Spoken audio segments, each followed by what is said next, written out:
Hello students, good morning. आज हम आपको पंचम पाठ है परमहंसः रामकृष्ण के बारे में बताएंगे और समझाएंगे। सो आप इसे ध्यान से सुने और समझें। देखिए आप, रामकृष्ण एके विलक्षणे महापुरुष अभवत्।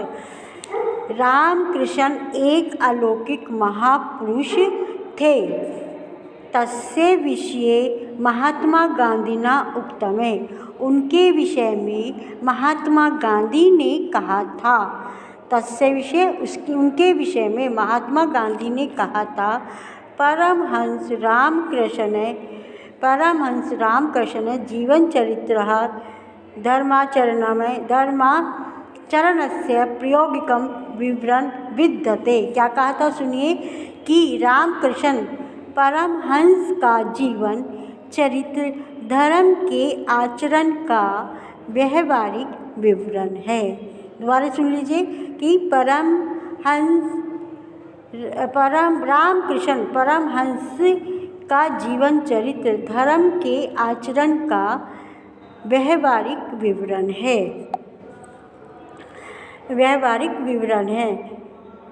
तस्य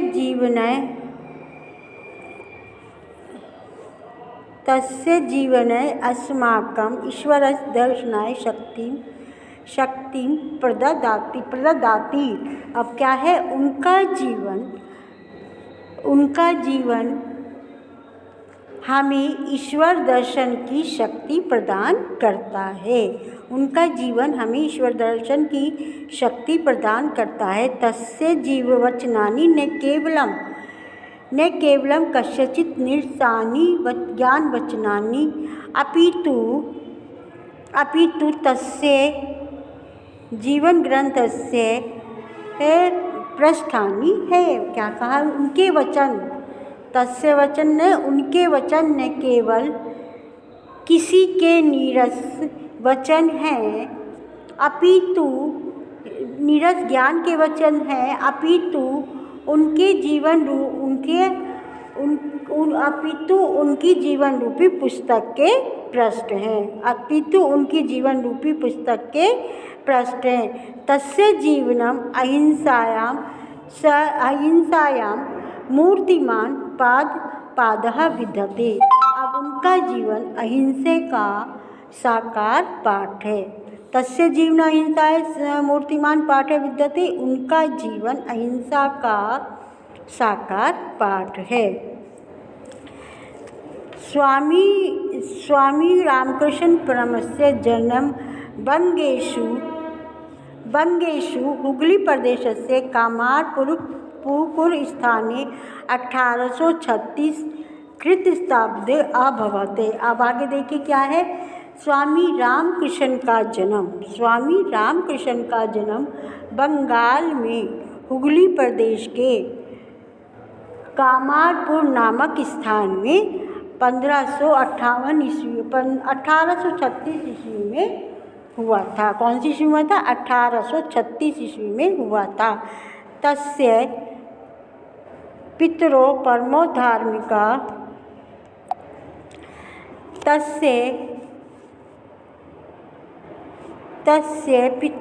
परमधार्मिका आसीत्। उनके माता पिता अत्यधिक धार्मिक विचार वाले थे। बाल्यकाले रामकृष्ण से अद्भुत चरित्रम आदर्शम। बाल्यकाल से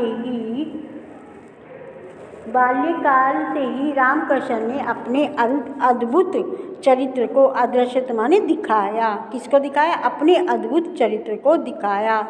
तदानीमेव ईश्वरेण सहजा निष्ठा आ जाया थी, और उसी समय उनकी ईश्वर में स्वाभाविक क्या हो गई? आस्था हो गई। उनकी उसी समय आस्था हो गई, और ईश्वर की आराधना के समय ईश्वरस्य आराधना समस्य से सहजे समाधो अतिष्ठते। और ईश्वर की आराधना के समय वे स्वाभाविक समाधि में बैठ जाते थे। ईश्वर की आराधना के समय वह सहज समाधि में बैठ जाते थे। परम सिद्धो परम सिद्धोपि स सिद्धना प्रदर्शनम नोचितम आमन्यते। उन्होंने क्या करा है, परम सिद्ध होते हुए भी, परम सिद्धोपि माने परम सिद्ध होते हुए भी वे सिद्धियों के प्रदर्शन को, सैमानी वे सिद्धियों के प्रदर्शन को नोचितम अमान्यते उचित नहीं मानते थे। परम सिद्ध होने पर भी वह सिद्धियों के प्रदर्शन को उचित नहीं मानते थे। एकदा केंचित भक्तेन कस्यचित महिमा एव वर्णति। अब आगे क्या, एक बार किसी भक्त ने किसी की महिमा का, एक बार किसी भक्त ने किसी महिमा का क्या वर्णन, इस प्रकार वर्णन किया, असो महात्मा पादुकाभ्याम नदीम तरती इति महतो विस्मय से विषय। क्या कहा है उन्होंने कि वह महात्मा किससे, पादुका माने खड़ाओं से नदी को पार करता है, और वह यह बड़े आश्चर्य की बात है। क्या है ये, बहुत आश्चर्य की बात है। परम राम कृष्ण मदम हस्तम अवदत है। अब परम राम कृष्ण जो है धीरे से हंसे और बोले, क्या बोले कि इस सिद्धि का, परमहंस रामकृष्ण मध्यम अवदत छे अस्याम सिद्धे मूल्य पनम दिए मात्रम पन्य दिए नौकया सामान्यो जनः नदीम अतरती।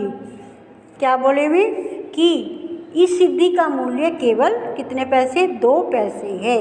इस सिद्धि का मूल्य केवल 2 पैसे है, और 2 पैसों में साधारण व्यक्ति नाव द्वारा क्या कर लेता है, नदी को पार कर लेता है। 2 पैसे के द्वारा व्यक्ति नदी पार कर लेता है। अन्य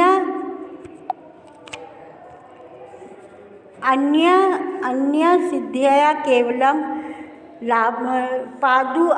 अन्य सिद्धिया केवलम पणद्वस्य लाभो भवति किं प्रयोजनम एतादृशा सिद्धे प्रदर्शनेन। अब उन्होंने कहा इस सिद्धि से केवल 2 पैसों का क्या होता है, लाभ होता है। इस सिद्धि से केवल पणद्वस्य माने 2 पैसों का लाभ होता है।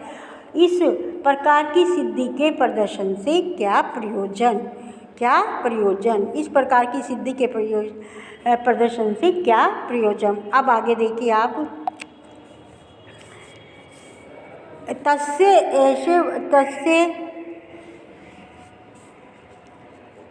तस्य एव वचनेषु दर्शन अध्यात्मानुभव वर्णित नहीं। अब ये वाला रामकृष्ण विषय एक विद्या भैवे कथानक है प्रसिद्धि। अब क्या है देखिए, रामकृष्ण के विषय में इस प्रकार की, रामकृष्ण के विषय में एवं विद्या माने इस प्रकार की बहुत सी कथाएं प्रसिद्ध हैं। वे अब आगे आजीवन चे आत्मचिंतने निमित्त आसीत। वे क्या थी, वे जीवन भर आत्मचिंतन में लीन रहे। अस्मिन् विषये तस्य अनेके अनुभव लोके प्रसिद्धि।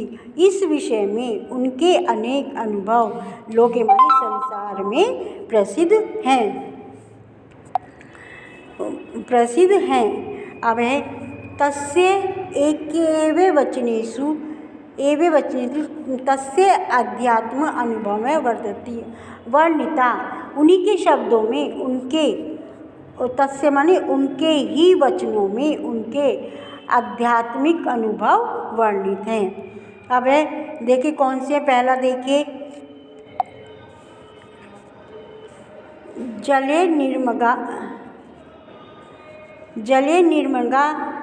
जले निमज्जितः प्राणा यथा निष्क्रमितुम् आकुलाः भवन्ति ते ईश्वरदर्शनस्य अपि उत्सुकाः भवन्तु जनाः तदा तस्य दर्शनं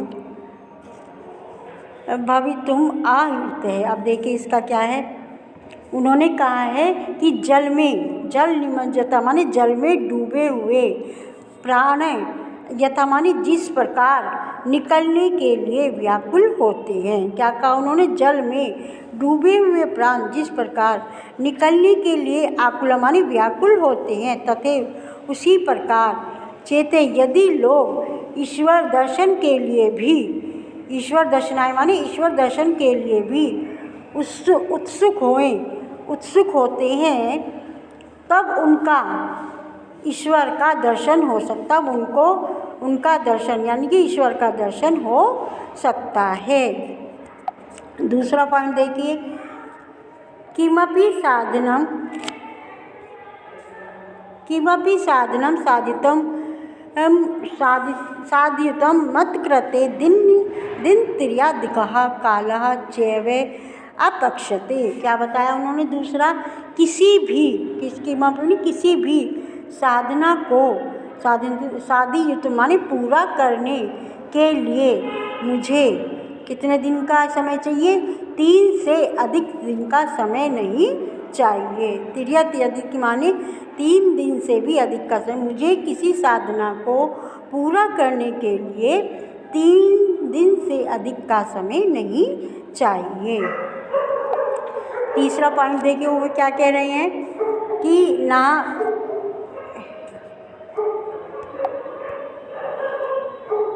तीसरा पॉइंट है ना वक्ष्यामि भौतिक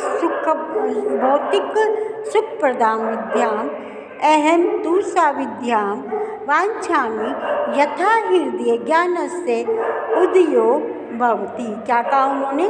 देखिए, मैं भौतिक संसार सुखों को अहम मानना है माने मैं भौतिक सुखों को प्रदान करने वाली विद्या को नहीं चाहता हूँ। मैं भौतिक सुखों को प्रदान करने वाली विद्या को नहीं चाहता हूँ। मैं तो उस विद्या साताम विद्या, मैं उस विद्या को चाहता हूँ जिससे यथा माने जिसके द्वारा हृदय में ज्ञान का उदय होता है। दोबारा देख लीजिए इस लाइन को,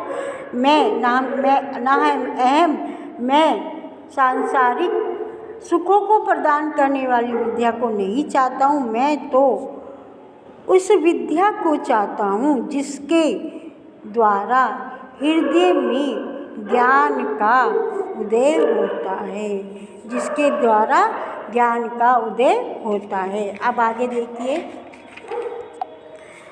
अयम महापुरुषः स्वकीने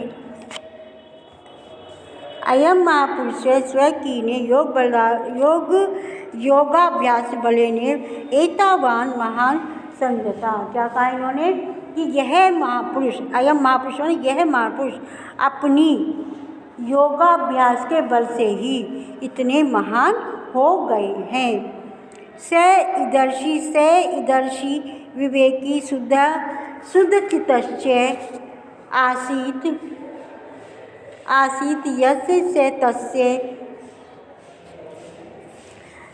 कृते मानवकृता विभेदा निर्मूला अनजायते। अब आगे देखिए उन्होंने क्या कहा है कि वे ऐसे विवेकशील और शुद्ध चित्त वाले हैं, वे इस प्रकार के विवेकशील और शुद्ध चित्त वाले थे कि उनके लिए मानव के द्वारा बनाए गए विभेद क्या हो गए? निराधार हो गए। क्या हो गए? निराधार हो गए थे। और अपने आचरण से और स्वकीय माने अपने आचरण से ही उन्होंने सब कुछ सर्वसाधितम माने सब कुछ सिद्ध कर लिया था। उन्होंने अपने आचरण के द्वारा ही सब कुछ सिद्ध कर लिया था। विश्वश्रुतीय स्वामी विवेकानंद अस्य महाभागस्य शिष्य आसीत्। तेन केवल भारतवर्षे अपितु पाश्चात्यदेशेऽपि व्यापकस्य मानवधर्मस्य ढिण्डं घोषे कृतः। अब क्या है? संसार में विश्व माने संसार में प्रसिद्ध स्वामी विवेकानंद इन्हीं महानुभाव के शिष्य थे। संसार में प्रसिद्ध स्वामी विवेकानंद इन्हीं महाभाग के शिष्य आसीत माने थे। न तेन केवलम भारतवर्षीय अपितु, वे केवल भारतवर्ष में ही नहीं अपितु पश्चिमी देशों में भी व्यापक मानव धर्म का उन्होंने क्या बजाया, डंका बजाया है। उन्होंने भारतवर्ष में नहीं बल्कि अपितु पाश्चात्य देशों में भी क्या बजाया, धर्म का, मानव धर्म का डंका बजाया है। अब है अस्य, अब बजाया है तेन अन्यस्य शिष्य जननाम कल्याणार्थम स्थानीय स्थानीय रामकृष्ण मिशन स्थापित है। ईश्वर अनुभवा दुखिता न, देखिए अब दोबारा देखिए, तेन अनिश्चय शिष्य जनानाम कल्याणार्थम स्थानीय स्थानीय रामकृष्ण सेवाश्रमा स्थापिता। अब उन्होंने क्या किया, उन्होंने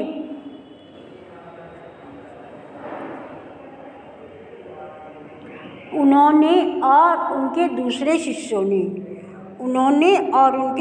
शिष्यों ने लोगों के कल्याण के लिए स्थान स्थान पर रामकृष्ण सेवा श्रम स्थापित किए हैं। उन्होंने और उनके अन्य शिष्यों ने लोगों के कल्याण के लिए स्थान स्थान पर रामकृष्ण सेवा के आश्रम स्थापित किए हैं। ईश्वर का अनुभव दुखिता, ईश्वर का अनुभव दुखी लोगों की सेवा करना, लोगों की सेवा से क्या होता है, पुण्य प्राप्त होते हैं। इति रामकृष्ण महान संदेश है। यही रामकृष्ण का महान संदेश है। सब उम्मीद है सभी बच्चों को समझ में आया होगा, और यदि नहीं समझ में आया तो आप दोबारा कॉल करके पूछ सकते हैं। और मैं इसकी आपको हिंदी सेंड कर दूँगी लिखकर।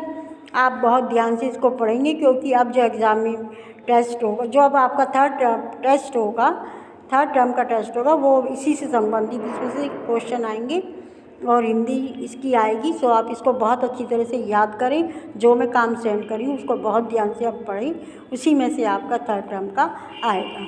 धन्यवाद।